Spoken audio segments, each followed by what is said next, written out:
a range of Australian federal, state and territory government policies between 1910 and 1970 drove the removal of many Aboriginal and Torres Strait Islander children. They became known as the Stolen Generation, which actually spans 3 generations.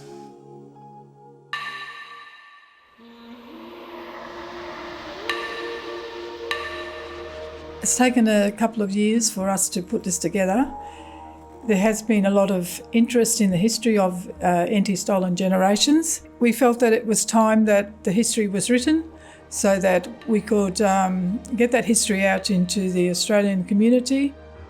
And what we did is we started right at the beginning, years and years ago, when the legislation came in that children were to be removed.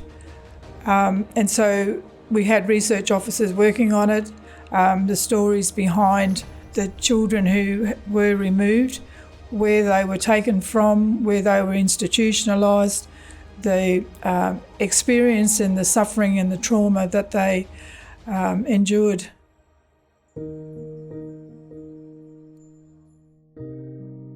Nana Ngangala Fijo, as she prefers to be called, was born in the late 1920s. She remembered her earliest childhood days living with her family and her community in a bush camp just outside Tennant Creek. But then sometimes around 1932, her family had dug holes in the creek bank where the children could run and hide. The kids were found, they ran for their mother screaming, but they could not get away. They were herded and piled into the back of the truck. Tears flowing, her mom tried clinging to the sides of her truck as her children were taken away to the bungalows at Alice Springs. The authorities did this all in the name of protection.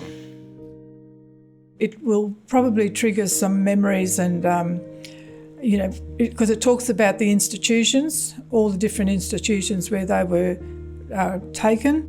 It tells about all of that, the fight, the advocacy, the national apology, and why the Anti-Stolen Generations Aboriginal Corporation was needed and when it was incorporated and what it does today for the Stolen Generations peoples.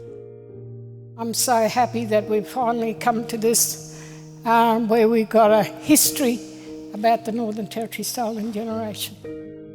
Our Stolen Generations peoples have been telling their stories for a long time now, advocating for recognition, compensation and reparation. So they've been telling their stories to a lot of people. They wanted their stories to be told so that there is a history of the stolen generations, and they wanted people to know what they experienced in those institutions, and hopefully that it never happens again to our children. A lot of the children were removed. They never ever got to reconnect with their families.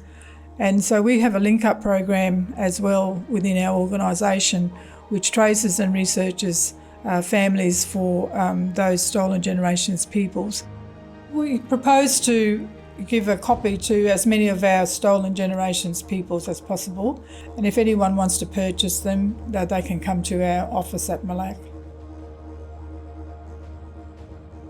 These events should be acknowledged and never be forgotten. And this is also about healing our people, healing our hearts, minds and spirits